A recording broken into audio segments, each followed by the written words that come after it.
যেই রসুলের হাতের ছোঁয়া লাগলে দুনিয়ার আগুন পাওয়ারফুল যতই হোক একটা সুতা জ্বালানোর ক্ষমতা রাখে না।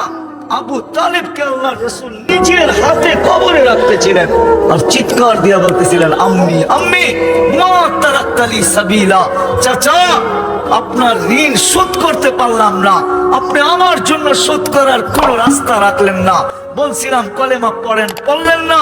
বলছিলাম ঠোঁট হেলান, হেলাইলেন না। যদি চুপও থাকতেন তো কিছু একটা করার সুযোগ ছিল। আপনি তো মৃত্যু লগ্নে একটা চিৎকার দিয়া মক্কাবাসীকে শোনায়া দিলেন, আলা মিল্লাতি আব্দুল মুত্তালিব। আব্দুল মুত্তালিবের মিল্লতের উপরে, ধর্মের উপরে আমি চলে যেতেছি। সত্য এটাই। কয়দিন আল্লাহর থেকে দূরে থাকা, আল্লাহর থেকে যে দূরে, আমি তো একটা দিয়ে আপনাদেরকে প্রমাণ দিলাম যে 5 ওয়াক্ত নামাজ মাত্র 1 ঘন্টার জন্য আল্লাহ ডাকে। আরে 1 ঘন্টাও লাগে না আমাদের নামাজ। এখন যদি এখানে বলেন অনেকে যে নামাজ তো আমি কিছু জানি না, আমি নামাজ কি করে পড়বো? এই উম্মতের জন্য আল্লাহ করছেন, কিচ্ছু পড়তে হবে না। ইফআলু কামা ফাআলাল ইমাম, ইমাম যেমন করে তুমি এমন করতে থাকো। ইমাম তোমার সব পড়া ইমামের পড়া হয়ে যাবে। তোমার পড়া ইমাম পড়া দিবে, কেরাত ইমাম পড়া দিবে, সব ইমাম পড়া দিবে। তুমি চেষ্টা করতে থাকো, পারলে পারলা, না পারলে চেষ্টার পরেও যদি পারলা না, তারপরে আমরা গ্রহণ করে নিব। এই উম্মতের জন্য সুযোগ কোন উম্মতের জন্য ছিল না। আফসোস, আল্লাহর থেকে দূরে, আল্লাহর থেকে উম্মত দূরে। কয়দিন দূরে থাকবো? কয়দিন? 60-70 বছর? এই জন্য আসেন, কথার শেষ জায়গায় চলে আসছি। আসেন আমরা দুটা কাম যদি করতে পারি, তাইলে হয়তো আল্লাহর কাছে আসতে পারবো, আল্লাহ আমাদের কাছে হবেন।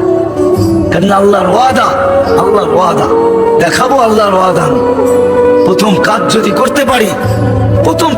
করতে পারি, এই মজমা যদি আজকে বা যেই পর্যন্ত আওয়াজ যায়, যে কান পাইতা শুনতেছে, সে যদি আজকের থেকে, এই মুহূর্তের থেকে হাত উঠায় আল্লাহকে বলে যে মালিক আমি পিছনের জন্য তওবা করলাম। কি রাজি?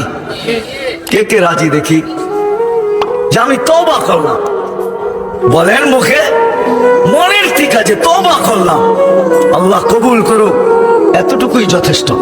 কারণ আল্লাহ ওয়াদা করতেছে, ফাইন তাবু ফানা হাবিবু, তুমি ইউটার্ন নিতে দেরি, ঘুরেই দেখবে আমি বন্ধু হিসাবে দাঁড়ায় আছি।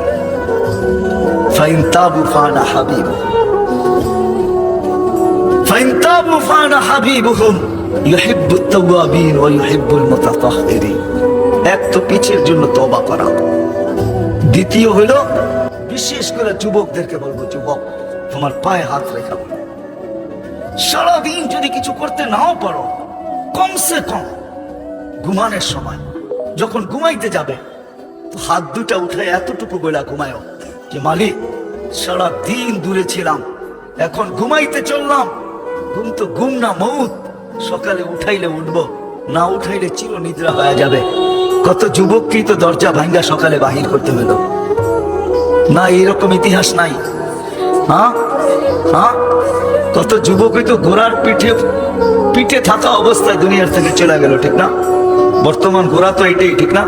কি মোটর সাইকেল, ঠিক না?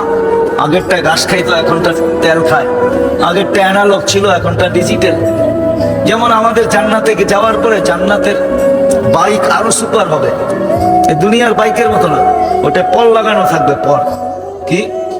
হ্যাঁ, সত্য বলতেছি। আল্লাহ রসুল জিজ্ঞাসা করছে, মা তাস্তাহি আনফুসুকুম, আল্লাহ রসুলকে সাহাবা জিজ্ঞাসা করছে, জান্নাতে ঘোড়া থাকবে? বলছে এই রক্তে মাংসের না, থাকবে মিন ইয়াকুতাতিন হামরা, লাল পাথরের তৈরি, টকটকে লাল স্টার রুবি দিয়ে আল্লাহ তৈরি করবেন। লাহু আজরিহাতান, দুটা টানা থাকবে। ইয়ারকাবু ইউসিরু হাইসু ইয়াশা, চড়বে আর যেখানে মনে চায় ওইখানে চোখের পলকে উড়া চলে যাবে। যুবকরা ভালো মতে শুনো কিন্তু, যেমন তোমরা বাইকে উঠলে বুঝ থাকে না, আর পিছে যদি কেউ বসা থাকে তাহলে তো ফুল চার্জ, ঠিক না? মনে হয় আপনারা বোঝেন না, যুবকরা বুঝছে কি বুঝাইতে চাইছি, ঠিক না? পিছে যদি কেউ বসা থাকে তাহলে তো কি ফুল চার্জ না একবারে? জান্নাত এরকমই হবে, ঘোড়া একা উড়বে না, সামনেও একজন থাকবে, পিছেও একজন থাকবে। আবার যেখানে যাবে ওইখানে তো আছেই আছে, আল্লাহ ফুল চার্জে রাখবে জান্নাতীদের, ওইখানে চার্জ 100টা পরিমাণও কমবে না। এই জন্যই তো হাদিসে বলে কুওয়াতু মিয়াতু রাজুল, 100 পুরুষের যৌবন শক্তি দিবে।